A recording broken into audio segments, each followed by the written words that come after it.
Hi, Rishi Sunak. I've got so much to say, but such little time. My name is John Watt, and I'm one of the COVID vaccine injured in this country. I want you to look into my eyes, Rishi Sunak, and I want you to look at the pain, the trauma, and the regret I have in my eyes. We have been left with no help at all. Not only am I in here that's vaccine injured, there's another man over there whose life's been ruined by that COVID-19 vaccine. I know people who have lost legs, amputations. I know people with heart conditions like myself, Rishi Sunak. Why have I had to set up a support group in Scotland to look after the people that have been affected by that COVID-19 vaccine? Why are the people who are in charge, who told us all to do the right thing, have left us all to rot and left me and the thousands and the tens of thousands in this country to rot? Rishi Sunak, look me in the eye. When are you going to start to do the right thing? The vaccine damage payment scheme is not fit for purpose. In Scotland right now, according to the yellow card system, there are over 30,000 people that have had an adverse reaction to that vaccine. And 200 deaths. John, thank you very much indeed for your question. It's time for you to start doing the right thing, Mr. Rishi Sunak. Cut the mic. Cut the mic. Look at that guy's face. You've made a really strong point, John. Prime Minister. Look at him. Look at him. I'm very sorry to hear about very your sorry. personal circumstances, and you said someone over here also seems to have suffered by the similar thing. Look at him working the crowd. I don't know about the individual situation that you're in. We're silenced. I don't know. I don't. Social media and everything. Okay. We are silenced. We are the most silenced people in this country. Silence in the press because my story in the press had to go to the government for comment, and they made them take all the stuff out. Forgive me both. I know, I'm happy. Cut the mics. No one. Okay. John, no one is saying. No one. Oh, yeah, okay. I've lost my house, my wife, and a successful career. And, sir, you raised some very valid points, I'm sure. What I've got to say is, and so you've raised some points. We're moving on. Thank you. Let's let Rishi Sunak try to... Do you see the way he drinks from the water bottle in the beginning? I'll get to I'm a filthy, grubby politician is what he is. We haven't got you on microphone, and as you know, we've got to get through this. I'm sure we can raise your points with the Prime Minister at a later date. But in the meantime, Prime Minister, if you cover the issue. I'm very happy to. Very happy to. There is a wrong way vaccine compensation scheme that's in place, as you... A vaccine compensation scheme might be the accurate way of describing it, Rishi. We've got it in Canada too. Alluded to in the NHS. Obviously, everyone individually will work through their cases. It's difficult for me to comment on anyone's individual case. I'm sure you'll appreciate that. I'm very happy to go and look at the cases, and I'm sure... Very happy to go look at your cases. Rishi, you might want to use a different phraseology there. You'll get them to the team here. I mean, I'm very saddened and shocked to hear that you've been silenced by anybody. That is surprising to me. So please do get your details to Stephen and the team, and I will happily... Oh, by the way, for everyone who's been suppressed and censored on social media, all you have to do is get invited or get into a town hall and speak directly to with a effing guy's position as premier or whatever, Prime Minister Rishi Sunak. All you have to do, people, after you've been, suppressed and silenced on social media, after you've had your vaccine injury claims rejected or whatever, or you get, piddly squat from all you have to do then is speak directly to him and then get your digits to his personnel. Then they'll look at you. That's all you have to do. Away. Of course, you should be able to speak about your experience, what's happened to you, and as I said, we have a compensation. I'm sorry, this guy's name is. Are you unaware of the Twitter files? Where they were suppressing individual stories for fear that it might promote vaccine hesitancy. You didn't know about that? Oh, I'm sorry. And what's your position again? Scheme in place for that, and I'll make sure that we're working through that. Obviously, I think you'll appreciate it's hard for me to comment on your specific circumstances, just not knowing them, and those things are... Forgive me, sir, we haven't got a microphone on this. Prime Minister. Our viewers and listeners won't be able to... I think the last thing I'd say is, we went through a pandemic, like everyone else. No, like everyone else. At the points when it came to the vaccine, those decisions were always taken on the basis of medical advice from our medical experts. We were just following orders, you see. We don't say it with a German accent anymore. Times have changed. We now say it with a British accent. We were just following orders from the medical experts. To tell us as politicians, who are obviously not doctors, about how best to roll out the vaccine, what was in the public health interest, the priority order, how that should be done, who should be eligible. That was something that the doctors recommended on, and that's something that we followed. Now, obviously, if there are individual circumstances which haven't It's an amazing worked out, thing, by the way. Viva just following orders. Yeah, oh, no, you can't say that. Don't compare anything to that blip of a historical anomaly known as World War II. Viva just following orders. Oh no, it's much more different, you see. The history doesn't repeat, but it tends to rhyme. And so now you have Rishi Sunak, the Prime Minister of England. Oh, well, they told us what to do, you see. And then we did it. So when they told us that the Jews were vermin and disease carriers and we had to quarantine them, you see, we were just following orders. Oh my goodness. I mean, what's an amazing thing is I didn't actually think it could get much more damning after the guy asked his question. And then Rishi Sunak opened his beautiful, beautiful mouth. Gosh. It's just amazing if you say it with a British accent. It's very sympathetic, yes. It's almost like you did not just commit atrocities. What's that? We were listening to the experts who we immunized. The experts that were paying us. Oh, yes, we listened to them as we told you what to do. And threatened cutting off your livelihood and locking you in your home if you didn't. We listened to what they told us to do after we immunized them, and now we know that they lied to us. But so sorry, sir. Please give us your numbers, and we'll go and check out your heart later on. Yeah. Yes. A lot of chat that I want to bring up here. Not the hey Viva, hey potato. No, I want to bring this one up. Liberalism is a mental illness. It's an amazing thing. I've seen people become lefty, liberal as they get older, and I don't know how to qualify it as anything else other than maybe not a mental illness, but diagnostic, determinative traits that are very common, if not ubiquitous. Is that not the right word? Common thread through all. They begin to take themselves very seriously, you see, and they think that they're smarter than everyone for merely following the people who they have deemed to be smarter than everyone. They lose their sense of humor, they lose their introspection, they lose their self-reflection and insight, and they become absolute bloody tyrants, I tell you. Oh, my goodness. We were all going through a pandemic, you see, and so what you do in a pandemic is you experiment on humans. I mean, that was the lesson that we learned from Nazi Germany, right? That was the lesson from the Nuremberg Code. Well, when you're in a time of crisis, made or man-made, you experiment on humans. Oh, I'm sorry, you see, I was just doing what Dr. Mengele told me. Oh, you're not supposed to do vivisections on live pregnant women? Oh, I'm so sorry. I was just doing what the Emperor of Japan was telling me to do. This is real stuff, by the way. Oh, what's that? You're not supposed to kill all of your test subjects while administering drugs to them, as Bayer did with Holocaust women? Oh, I'm sorry. We were just doing what the experts told us to do. Don't blame me. Blame them. All right, so we're doing the Sunday show on a Monday, people.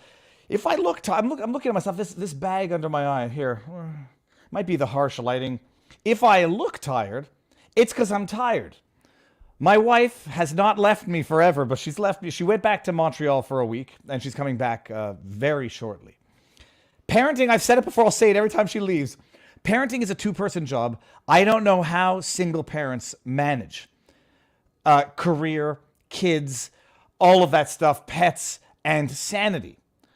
And it's like, I'm a professional chauffeur. I drive people around all day long. Yesterday, I had to wake up at 5:30 in the morning, drive one kid somewhere, come back, drive another kid somewhere, but then you can't leave one kid alone, so you got to take the kids with you. Then you got to go to Target, buy a bunch of Nerf dart guns, and they're amazing, by the way. And it's wild. And then you got to try to be productive. And then if you can't be productive, then you feel bad that you're not being productive. If you don't get your exercise in, then you start feeling bad about yourself physically. It's a wild thing. Parenting is a two-person job. Can't say a two-man. Not to get so all that to say, if I look stressed and tired, I probably am. But yesterday, I can't show the video here because my own content will get copy claimed by the video licensing agency that's licensing the video. I went fishing yesterday, and I try to get the kid to come fishing. I say, come fishing with me. My boy, you want to go fishing? Who doesn't? If I wish I had a father who invited me fishing when I was a kid. No, we don't catch anything. I'm going to sit here. Okay, fine. I go fishing at a pond on another area. I cast once into the water, I catch a tilapia. I cast a second time into the water, I catch a big bass. I cast a third time into the water, and then I start recording. It's like, geez, I'm 2 for 2. I'm going to start recording. What the heck is my problem? Fate is what it is, because had anything in the day been different, I wouldn't have been there at that moment with my hook, at that spot, at that moment, when I decided to record the third fish. And I hook into something, and I reel it in, and I caught a fishing rod. I swear to you people, I'm not joking. I'll send you all the links. I caught a flipping fishing rod. Okay. So, and like, it's an amazing thing. Had the kid come with me, it wouldn't have happened. Had I not driven everyone at that specific point of it wouldn't have happened. I caught a fishing rod. I'll give everybody the link. Actually, no one's going to believe me if I don't get the link right now. Hold on. Rumble. Yeah, you're all going to want to go watch that. The most mind-blowing thing ever. Here we go. Boom, shakalaka, people.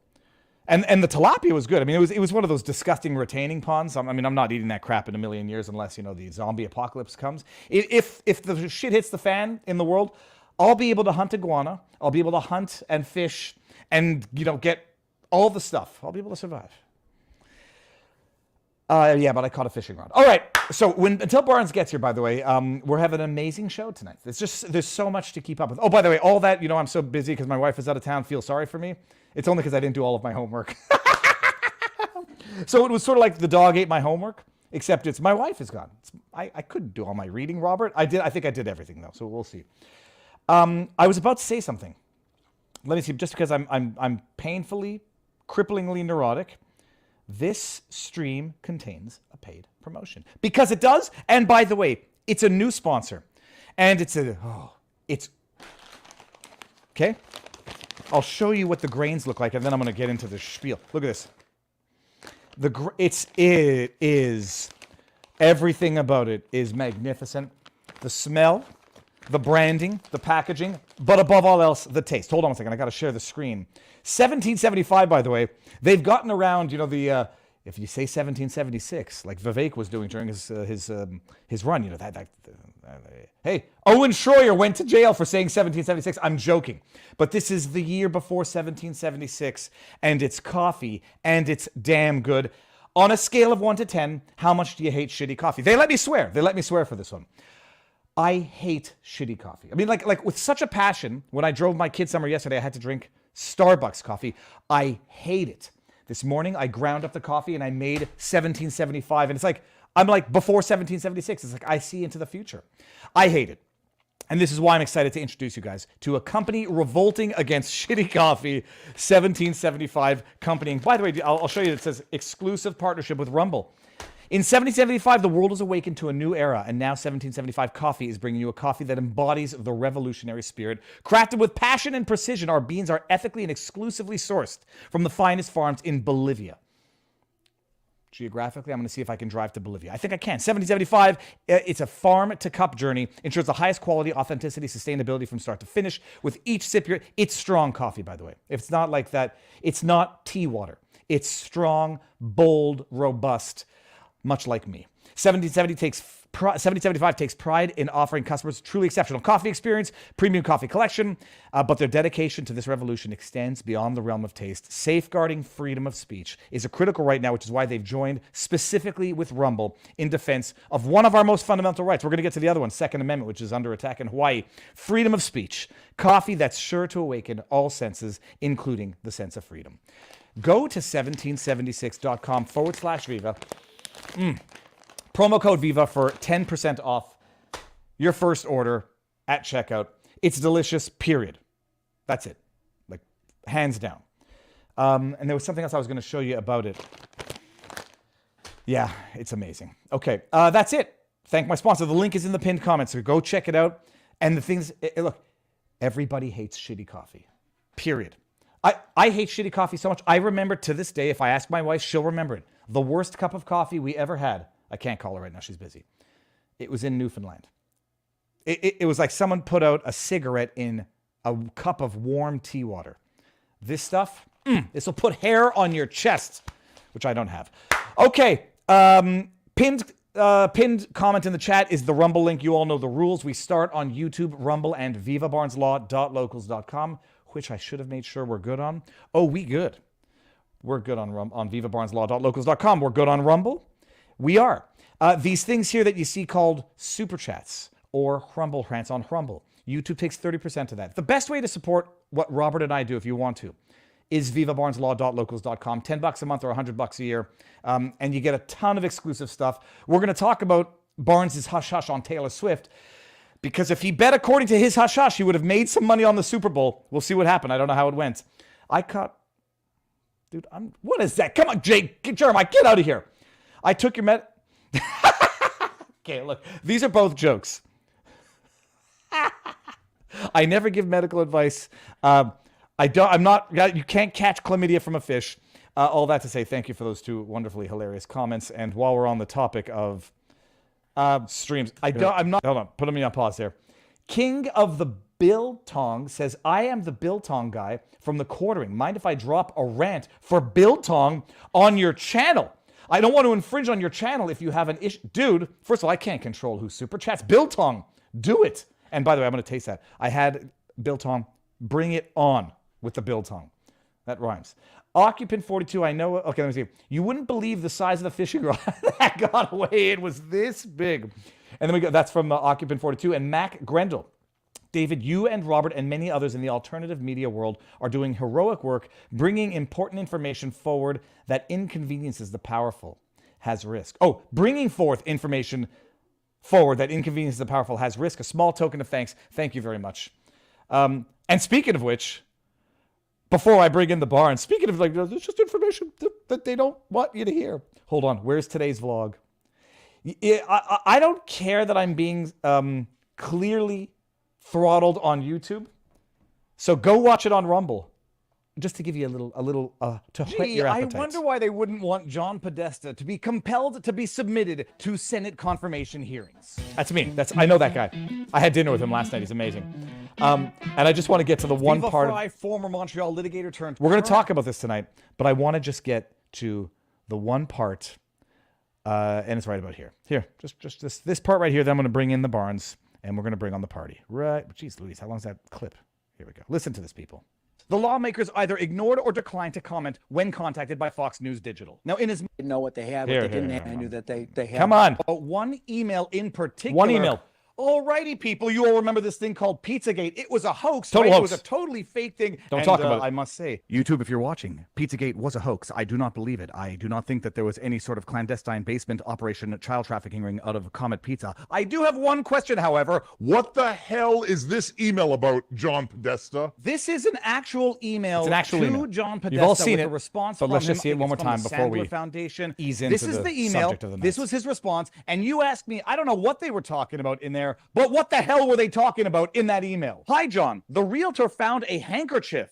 In brackets, I think it has a map that seems pizza related. Is it yours? They can send it if you want. I know you're busy, so feel free not to respond if it's not yours or you don't want it. To which John Podesta responded, it's mine, but not worth worrying about. What in the name of sweet holy hell is going on in that email? I'm sure they're just talking about a handkerchief with a map on it that seems to be pizza related. Just makes it makes total sense, everybody. And if you ask a question, you're an idiot. All right, Barnes is in the house. I think I've done all the I've done everything. there was some other clips that I was going to intro with. I'll do them tomorrow. Let us get this show on the road, shall we? Barnes, sir, how goes the battle? Good. I'm going to ask the question. I'm going to go check the audio as you answer it. Are you pissed off about last night? Well, if people were wondering whether the NFL is rigged or scripted, the answer, there's a lot of evidence that the answer is yes. Pretty much there were people who are pushing this conspiracy theory from the beginning of the year. As soon as, Taylor Swift showed up, they said, here's what's going to happen. Kansas City will go on a magical run in this to the Super Bowl, will magically win the Super Bowl. The Taylor Swift will be featured in all the big games. The ratings will skyrocket. Pfizer will get its person, Travis Kelce, boosted. Joe Biden will get his campaign boosted. and they're going to use a sport that's popular in Middle America with a team that's popular in Middle America to infiltrate their ulterior agenda. I mean, Taylor Swift had people in her box that were flashing satanic signs. Well, I mean, you couldn't make the. I mean, it was it kept getting crazier and crazier and crazier, and then in the fourth quarter of the game, Kansas City just basically held the entire game, especially the entire fourth quarter.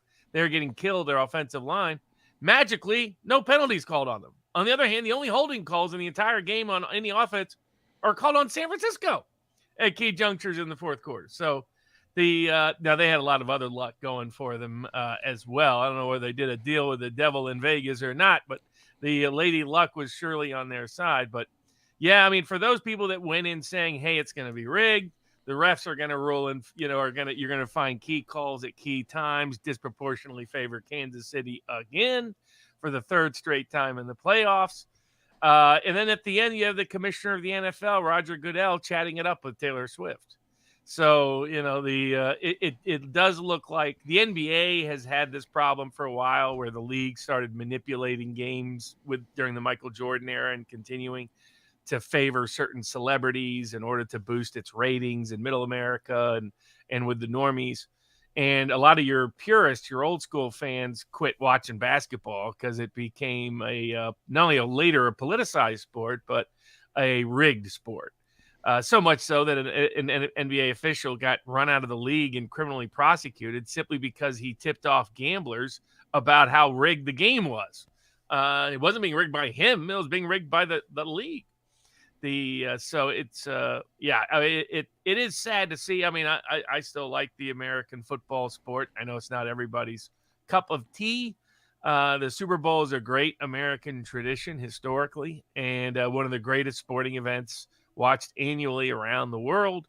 And it's while it was a great game from a dramatic perspective, entertainment perspective, it was Team Jesus against Team Soros, and Team Soros won, and it didn't seem like everything was on the up and up in terms of the league. I'll bring this up because Robert Thompson asked. I don't believe it could be rigged, and there be no leaks of the. Well, they were kind of blatant about it. I explained in my hush hush at vivabarneslaw.locals.com put up last week about the Taylor Swift theory. I mean, the NFL put referees in that had a history of favoring Kansas City, and they kept doing it. I mean, the Super Bowl officials, how is it? Because the last time Kansas City beat San Francisco in the Super Bowl about 4 or 5 years ago, the refs missed a bunch of holding calls by the Kansas City offensive line. And then they do it again. But it's not like they weren't willing to call holding because they called it on San Francisco. So it's like, I mean, people can watch the tape for themselves. I mean, they were tackling people. I mean, their offensive line was just tackling players. And the refs were like, what? We don't see anything. Huh? What? And people have to appreciate, like, the rigging. It's not like WEF setting it up. It's that you're dealing with two teams, which by and large, all things being equal, are going to be competitive every single time. And it's these small things that can help sway it in one direction or the other. And throughout the year, put it this way, when Kansas City was not being nationally televised, because of this personnel problem they had, their style of play, they got 4 more penalties called on them than their opponent. Suddenly, when they get on national TV in the playoffs, they never get more penalties called on them. There is a predictive way you can measure rigging, and it's generally officiating. That's how it usually works. It's officiating, and the officiating favored Kansas City now 3 games in a row. And I'll bring this up, Barnes. Do you think you vastly underplayed your hush hush based on last night's performance? May have. I mean, there are some people that bet took Kansas City based on my hush hush. And San Francisco was the much better team. They had to be really unlucky to lose, and they were, even with the penalties. If it wasn't for fumble luck and special teams luck and injury luck, I mean, literally everything that could go against them luck-wise did. That's why I said somebody did a deal with the devil over there. Maybe that's why that Travers, the Kelsey's girlfriend there, Taylor Swift's people were flashing satanic signs up there. There was some sort of deal, but I don't think it was the one up there. I saw that. That's hilarious. I mean, I don't even know what the hell they're doing. But and I got a lot of friends that are Kansas City fans. I understand that. It's a great Middle American team. But the way this was promoted by the NFL doesn't quite feel right. It was, I didn't watch it after the first half. I watched it with my parents, and I had to take some kids a bunch of places. But as I'm going to pick up another kid, I'm just keep refreshing it the last like 38 seconds. It's like, oh, they're up by three. Oh, boom, field goal, overtime. It was an exciting game from what I could see, refreshing my phone. Robert, look at this. King of Biltong. Good afternoon from Anton's in Roanoke, Texas. I was there, I think. Roanoke. I think I'm going to check that on the map. Free shipping for your biltong with code Viva on www.landofbiltong. And for my lisp, it's landofbiltong.com and www.antonsusa, A-N-T like tango, O-N-S like Sierra, USA.com. Looking for a healthier snack alternative? Get you some biltong. And I'm doing it. I'm doing it because I want to find something that's as good as beef jerky, but not quite as salty.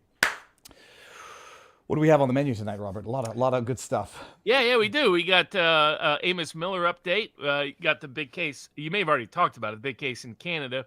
The Trump on the ballot at SCOTUS. Trump immunity at the D.C. Circuit now going up to SCOTUS.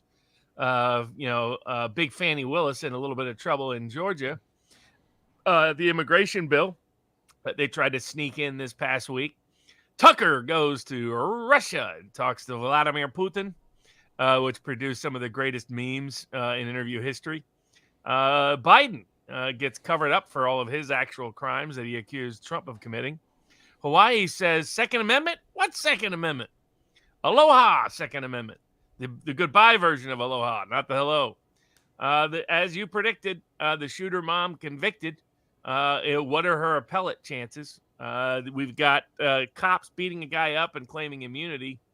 That they didn't know there was anything illegal about that. Over a bar tab, by the way. We got Gina Carano suing Disney. That suit has a lot more legs than some people originally gave it credence for, or some assumed. We got the Michael Mann getting a $1 million DC verdict, proving once again the District of Columbia is a complete crock. And if our Congress is ever serious, they need to get rid of the District of Columbia as an independent jurisdiction. So those are some of the big leading cases of the night. Got a few others we might get to if time avails. All right. Let's start with the Canadian one because I've been talking about it, but don't mind putting it on as much blast as possible. This is like Canada's January 6th political prisoners, except our January 6th actually had only bouncy castles and hot tubs and no actual violence regardless of who instigated it.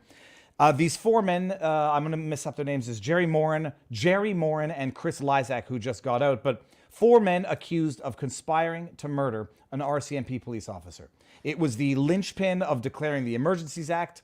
It was the linchpin of the judges, the Commissioner Rouleau, who ratified Justin Trudeau's invocation of the Emergencies Act. And look how violent it was. People were plotting to kill RCMP officers. They've been in remand for 2+ years now. The evidence is scant from what I understand. Two of the four just struck a deal where one pleaded guilty to some totally innocuous firearm charge because apparently he had a gun that he had a license for in an area where he was not allowed to have it. And the other one pleaded guilty to trafficking firearms. And so the two get out. I said this is a total capitulation of the government, basically admitting they had no case to begin with for conspiracy to commit murder. Then a little bit of a hiccup comes out where the agreed stipulation of fact, or the agreed statement of fact of one of the two defendants who pleaded, he pleaded guilty to trafficking.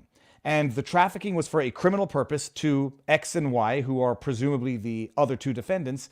And so the only question now is, did this one guy just buckle and give the Crown the fodder they need to pursue the other two on conspiracy to commit murder by saying, yeah, I was trafficking them the firearms. I had no idea what they were going to do with it, but those two were going to do. To me, everything is falling apart in real time. I don't think the Crown wants to go to trial with it, but they might stubbornly go to trial and just hope they, eke something out. But Robert, you've got a lot more criminal prosecution, or I guess you got more criminal knowledge than I do. The dude who signs the statement of fact that says I was trafficking firearms for a criminal purpose. Did he? I mean, I don't know. Is your impression that he might have just thrown the other two remaining defendants under the bus? I mean, if they're giving sweetheart deals to people, that tells me their case is crap. Is what it sounds like to me. And something generic like criminal purpose, that can mean anything. That was my white pill spin it. It could just mean possessing it in an Remember, area where they're not Reuben allowed. King, they forfeited all his guns, and the unlawful purpose was that he didn't have a permit. That there was no other unlawful purpose. That was admitted and conceded by the government. Be one of the issues on appeal for the Reuben King case. So if they had specifics, they would put in specifics. And I mean, the way it happened, the trial's scheduled for springtime, and I don't think they want to go to trial. I think the trial is going to reveal more corruption than criminality, although it'll reveal criminality just from the government. So anyways, I'm keeping my fingers crossed. My prediction is the other two are going to get a deal, and they're going to say, yeah, they were trafficking for a criminal purpose, and they're going to leave it ambiguous so that they can say it might have been conspiracy to commit murder, but we pleaded down, and they agreed to time served. Well, while we're on the subject, and before we head over to Rumble, do you want to give the update on Amos Miller while we're on the Reuben King subject? We'll save that for a little bit later. Okay. Well, we're still going to go over to Rumble now. Anyhow, people, to start with the show. So hold on. The link is here. I'm going to give everybody the link one more time. Sorry, on YouTube. Let's see that the number just went down. Okay, good. Come on over to Rumble for the rest of the show. Then we'll go over to Locals afterwards, where we will. It's $10, Robert, or $5? We get to all the tips pretty much anyhow. So come on over there. There was one more $5 tip or more. We'll answer. Putin 2024 president of Russia and America. That joke will soon be illegal, both in Canada and America. All right, we are ending on YouTube. Go check out today's vlog after this stream is over, and go check out me catching a fishing rod on Rumble.